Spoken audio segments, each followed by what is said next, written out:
국정 공백을 한 달 가까이나 초래하면서 더욱 통과시킨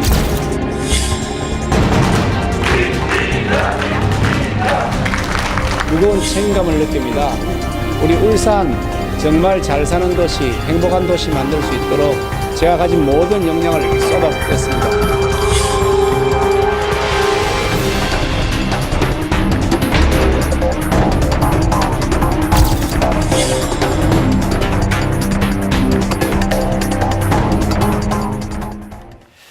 네, 화면 속에서 어딘가를 향해서 손을 가리키고 있는 분, 바로 김기현 울산광역시장입니다. 의원 시절에는 전략가로 유명했습니다. 그래서 새누리당 원내수석 부대표로 그 야당과의 원내 협상 직접 맡기도 했었는데요. 김기현 울산시장 이 자리에 모셨습니다. 시장님 어서 오십시오. 반갑습니다. 네. 저희가 시장님 오신다 해서 여러 자료를 찾아봤는데 광역자치단체장 평가에서 1위를 차지하셨더라고요. 예, 국내 여론조사기관에서 아마 주기적으로 조사를 하는 모양인데요. 제가 이제 2년 조금 지났습니다만 그새 6개월 단위로 4번을 했는데 그때마다 직무 수행 평가에서는 1등을 했더라고요. 예. 저도 사실 좀 놀라고 있습니다. 요즘 경제 상황이 별로 좋지도 않고 특히 우리나라 전체보다도 울산이 더 많이 나쁜 상황이기 때문에 그런 지지를 보내주신다 때 한편 감사하기도 하면서 한편 굉장히 무거운 책임감을 느낍니다. 야, 이거 정말 책임이 크구나. 예. 그런 고민이 더 어쨌든 많았습니다. 울산 시민들은 뭐 복이 있는 시민들입니다. 이렇게 저 평가에서 계속해서 1등을 하시는 시장님을 두고 계시니까 울산 시민들 참 기뻐하시겠어요. 그만큼 기대가 크기 때문이 아닌가 생각을 합니다. 뭐 잘한다라기보다도 잘해라. 라는 의미를 더 담고 있지 않을까 하는 생각을 하고요. 예. 조금 전에 그런데 울산시 사정이 좀 쉽지 않다, 어렵다. 그래서 마냥 기뻐할 수 없다는 말씀을 하셨는데요. 그 아무래도 뭐 해운업계에 불고 있는 조선업계에 불고 있는 구조조정의 칼바람 이런 것 때문에 울산이 아무래도 좀 가장 큰 타격을 받지 않을까 하는 전망이 나오고 있는데 시장님 보시기에 정말 그렇습니까? 실제로 실업률도 조금 높아지고 있고요. 또 고용률이 좀 떨어지는 것을 보이고 있습니다. 무엇보다 현장에 체감하는 경제가 있는데요. 당장 이제 그 현대중공업 같은 경우에서는 거기에서 이제 사무직 중에서 과장급 이상 희망퇴직을 받았는데 한 1,600명 이상이 금년도만 하더라도 지금 퇴직이 나고 있고 전년도에도 1,000여 명 나왔고요. 또 거기에 관련돼 있는 이제 협력업체들 이런 데서는 또 더 많은 숫자가 지금 일자리를 잃고 있죠. 그래서 적어도 뭐 몇만 명까지 되지 않을까라고 하는 우려를 하고 있는데 많은 분들이 일자리를 잃게 되고 그것이 경제 위축을 가져오고 그래서 소상공인들의 경우에도 매우 자영업자들이 어려워하는 상태고요.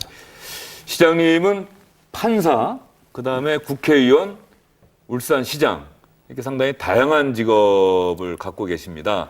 근데 어느 하나 쉬운 직업은 아닌 것 같은데요. 다 해보시니까 어떠세요? 어떤 게 가장 어려웠고 어떤 게 가장 재밌었던 것 같습니까? 일하는 성격들은 조금 다릅니다. 뭐 판사로서 하는 일하고 국회의원, 시장으로서 하는 일이 다른데 큰 틀에서 보면 이게 다 공직자로서의 역할이고요. 그중에서도 요즘 시대적 그 상황을 비춰보면 굉장히 유사성이 있다 저는 그런 생각을 합니다. 어떤 유사성이 있습니까? 이 판사라는 사람은 많이 듣는 사람입니다. 말을 많이 하는 사람이 아니고 법정에서 원고, 피고, 검사, 피고인, 뭐 변호인들이 하는 얘기들 쭉 계속 듣고 가끔 궁금한 사항이 있으면 질문을 하고 그런 다음에 내용을 다 듣고 서류를 본 다음에 최종적으로 통합과 조정을 통해서 어떤 결론을 만들어가는 과정이거든요. 요즘 이게 뭐 소통이 잘 안 된다는 말도 많은데 소통은 듣는 데서부터 시작되는 것 아니겠습니까? 그런 면에서 판사도 그렇습니다만 시장도 국회의원도 마찬가지로 듣는 데 더 익숙해져야 된다. 그런 면에서도 통하는 점이 있고요. 또 이 통합과 조정을 통해서 원만하게 결론을 이끌어내는 것. 뭐 이게 그 일도 양단 방식으로 탁 자르는 것. 그렇게 하는 방식이 아니라 서로 갈등을 최대한 원만하게 조정해내는 것. 그게 중요한 리더십이라고 보는데 특히 시장으로서는 현안들이 굉장히 갈등이 많이 있어요. 현장에서 A에게 좋은 B에게 나쁜 것들이 많거든요. 그걸 이제 조정해내는 역할이기 때문에 정치인 역할도 비슷하다고 생각하고요. 소통에서 가장 중요한 경청, 이 듣는 것과 함께 갈등을 다른 의견이 존재할 때 그 갈등을 조정하는 역할, 이것이 판사, 국회의원, 시장 다 공통된 역할이 있더라 이런 말씀 상당히 인상적입니다. 그런데 최근에 울산에서 지난 주말에 많이 들려온 소식이 있어요. 울산 시내 곳곳에서 이상한 가스 냄새가 난대요. 이런 신고 전화가 많이 왔다 그러고 울산뿐만 아니라 부산에서도 그런 신고가 들어왔다고 하는데 시장님도 걱정 많이 되셨겠습니다. 예, 저도 그런 얘기를 듣고 놀랐습니다. 처음에 부산에서 그런 일이 일어났다 그랬을 때, 그 웬일이지 그랬는데 울산에서도 그런 신고가 들어와서 좀 많이 놀라서 조사도 했었습니다. 근데 그 울산의 경우에는 석유화공단이 있는데요. 아마 전 세계 가장 큰 규모의 공단일 겁니다. 석유화공단의 경우에는 특히 여름철에 동남풍이 불기 때문에 바다에서 육지 쪽으로 바람이 불어와서 가끔 시큰한 냄새들이 가끔 납니다. 예, 그래서 하루 한 4-4건씩 정도의 신고는 들어오는데요. 저희들이 그런 경우에 대비해서 군데군데 고정식으로 이 악취를 포집하는 포집기도 만들어 놓고 있고 이동식 포집기가 있어 수시로 출동을 하면서 조사를 하고 있는데요. 이번의 경우에 지난 주말에 한 30여 건 들어와서 꽤 많이 들어온 좀 이례적인 경우이긴 했습니다만은 조사한 결과 부산의 경우는 좀 성격이 다른 것이라고 저희들은 나름대로 판단을 하고 있습니다. 국민안전처가 오늘 대책회의를 열어서 조만간에 민관합동 점검단 구성해서 원인 규명하겠다 이렇게 얘기를 했어요. 그러면 제가 느끼기에 아직 원인은 정확하게 밝혀지지 않았고 그리고 그런 가운데 그 괴담이 퍼졌던 것 이런 부분들에 대해서 울산시 자체로적으로도 뭔가 좀 노력을 하신 게 있는지 좀 궁금합니다. 사실 좀 부산에서 이제 그런 일이 있고 나니까 사람들이 좀 더 우리 시민들이 민감해진 것 아닌가. 평상시에는 그냥 넘어갈 수도 있을 것 같은데 좀 더 민감하게 반응했던 것이 아닌가 하는 측면도 있고 실제로 조금 더 많이 발생했을 수 있는데 어느 쪽 가능성인지 저희들이 좀 조사를 좀 더 해볼 작정입니다. 그동안 이렇게 모여서 의논도 해보고 현장 조사도 해봤었거든요. 가스공사, 가스안전공사 이런 데도 같이 참여해서 조사를 해봤는데 특별히 무슨 사고가 났다거나 누출이 됐다는 것은 발견되지는 않고 있고요. 또 요즘 지진 전조가 아닌가 막 이런 얘기들이 떠돌고 있는데 제가 들은 바로는 지진 전조라고 하는 그런 가스라는 걸 뭐 라돈 가스인가 한다는데 그거는 무색무취랍니다. 냄새가 안 나는 거랍니다. 예. 그러니까 이 가스하고는 직접 관계가 없는 것이라고 보고요. 신고가 들어왔던 지점도 보면 또 뭐 원전하고 관계가 있지 않냐 이런 우려를 하시는 분들도 계신데 원전 바로 주변에 있는 서생면이라는 곳에서 신고가 주로 들어온 것은 아니고요. 거기서 한 7-8km 떨어진 곳에서 신고가 들어왔기 때문에 그런 면에서 보더라도 그 원전하고 관계 있는 것 같지는 않고요. 아마 통상적인 수준 같아 보이긴 한데 그래도 혹시 모른다 싶어서 저희들은 이제 곧 아마 국민안전처 주관을 해서 정부, 지자체 그리고 민간이 합동해서 조사단을 꾸리기로 한 것 같습니다. 예. 저희들이 조사를 더 해보겠습니다. 예, 조사를 좀 더 하셔서 또 주민들 불안감도 또 꼭 해소시켜 주시기 바랍니다. 저희가 오늘 시장님 모신 거는 사실은 뭐 울산 지역 현안이나 이쪽 얘기를 듣고 싶은 것도 있었지만 사실 김기현 시장님 지금 직무평가에서 계속 1위를 차지하시고 그래서 뭐 당내나 일반 국민들은 아직 많이 주목하지 않고 있을지 모르겠지만 김기현 시장님도 보다 큰 꿈, 다음 내년에 있을 새누리당이나 그 다음 5년 뒤에 있을 뭐 새누리당이 될지 또 다른 당으로 이름이 바뀔지 모르겠습니다만은 대선 후보 경선에 나가신 것 아니냐 이런 관측이 있습니다. 나오신 김에 한번 분명하게 좀 뜻을 밝혀주시죠. 예, 뭐 정치하는 사람이 나름대로 자신의 계획을 세우고 또 그런 꿈을 실천해 나가기 위해서 노력하는 것 그건 전 바람직하다고 생각하고 저도 뭐 그런 생각을 가지고 있는 사람 중에 한 사람입니다. 전체로 보면 그런 노력들이 이제 합쳐져서 나중에 국가의 시너지 효과를 낸다고 저는 보고 있고요. 그렇긴 합니다만 요즘 주어진 이 국면이 참 어렵습니다. 이 경제 일자리 참 심각한 상황인데 자꾸 개인적인 욕심을 내는 것처럼 보여지는 것은 시장으로서 적합한 태도가 아니라고 보고 있고요. 우선 제게 주어진 임기 앞으로 이제 2년이 채 안 남았습니다만은 최선을 다해서 울산시의 경제를 좀 제대로 자리 잡게 하는 것. 그게 제 1차적 과제라고 생각합니다. 대통령이라는 꿈은 가지고 계십니다만 일단 이번 2년 임기는 채우시겠다는 뜻으로 받아들여도 되겠습니까? 지금 제가 해야 될 1차적 역할은 아마 시장의 직무에 전념하는 것이다. 그렇게 생각합니다. 예. 제가 이 질문을 드렸던 이유는요. 사실 같은 시기에 광역자치단체장을 하고 있는 원희룡 제주지사나 남경필 경기도지사 어쨌든 본인들도 이 자리에 나오셔서 그 뜻을 피력하고 더 보다 큰 꿈에서 대한민국을 경영하고 싶다는 꿈도 피력을 했단 말이죠. 그렇다고 한다면 경쟁자일 수도 있고 뭐 동지일 수도 있는 원희룡 지사나 남경필 지사에 대해서는 어떤 평가를 갖고 계시는지요? 두 분 다 아주 훌륭한 분들이고요. 저보다 능력이 더 출중한 분들이라고 저는 생각을 합니다. 아주 뭐 우리 당을 위해서도 소중한 인재이기도 하지만 또 나라를 위해서도 큰 역할을 할 수 있는 분들이라고 생각하고요.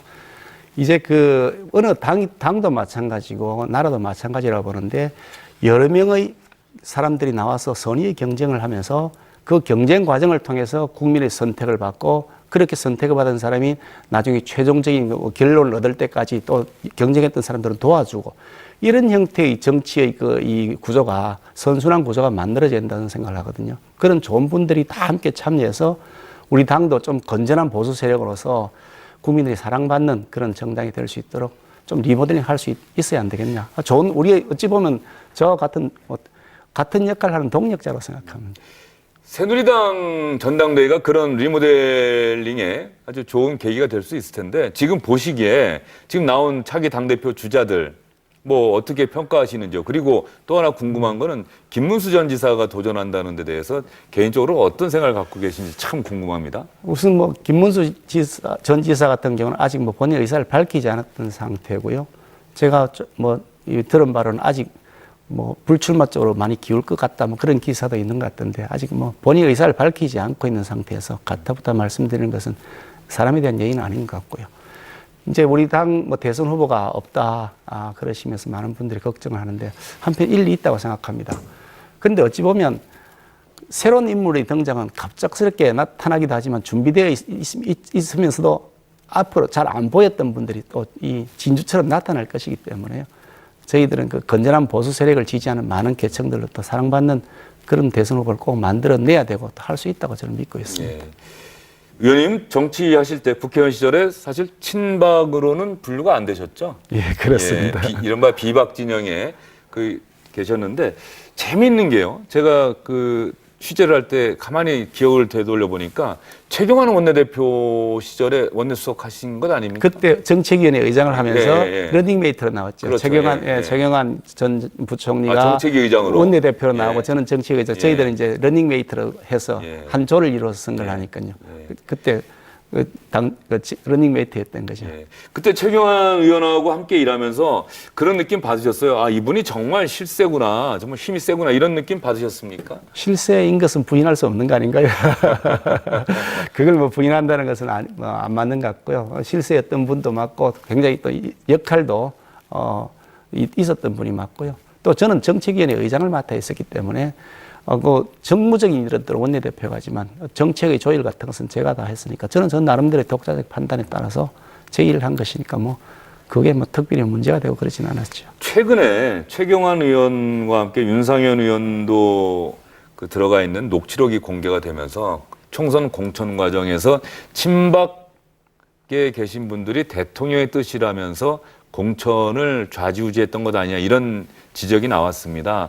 그 녹취록 파문 보면서 울산시장님도 아마 많은 생각을 했을 것 같은데요. 좀 이렇게 약간 화가 나시지 않았습니까?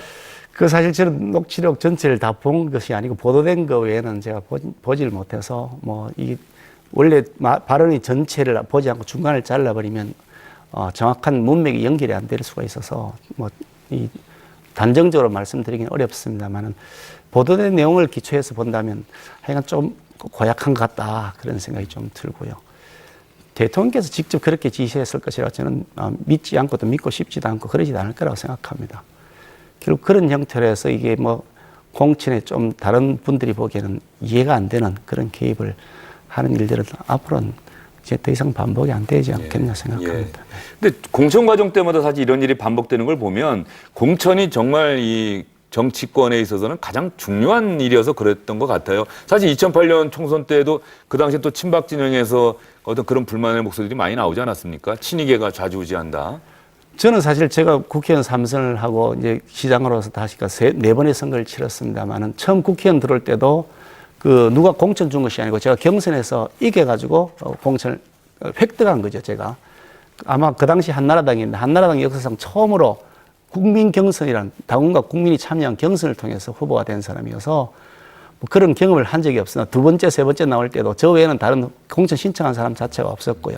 시장 선거 나올 때도 치열하게 저하고 경쟁한 후보하고 경선을 통해서 제가 이겨서 후보가 된 것이어서 뭐 그런 데서 제가 직접 경험해 보지 않았습니다만 그 공천이 사천이라는 식의 그 오해를 받는 것은 이제 좀 많이 좀 없었으면 좋겠다. 공천 제도가 좀 바뀌어야겠다 이런 말씀이시고요. 제가 시장님께 사실 시장님이 아까 조금 전에 어떤 더 큰 꿈을 갖고 계신다고 하는데 사실은 많은 일반 국민들은 김기현 울산시장이 누군지 할 수도 있어요.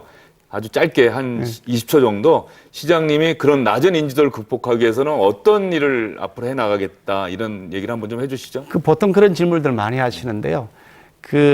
요즘 요구되는 리더십은 저는 진정성이라고 생각합니다. 막 그냥 나서서 말하고 막 그냥 떠버리고 하는 것을 우리 국민들이 원하는 것이 아니라 말 없이 있지만 정말 저 사람이 진정성을 가지고 일을 하는 사람이구나. 그걸 보고 평가한다는 것이라고 보기 때문에 뭐 조그만 마음 가지고 그렇게 하는 건 아니고 제게 주어진 역할 최선을 다해서 만약에 또 나중에 다른 일을 해야 될 역할이 있다면 그건 그때 가서 하면 되는 것이지 어떤 개인적 목표를 가지고서 막 뛰어나가는 모습은 그거 옳지 않다고 봅니다. 네, 진정성 있는 리더십 김기현 울산시장님의 이 말씀이 상당히 가슴에 남습니다. 오늘 나오셔서 감사합니다. 고맙습니다.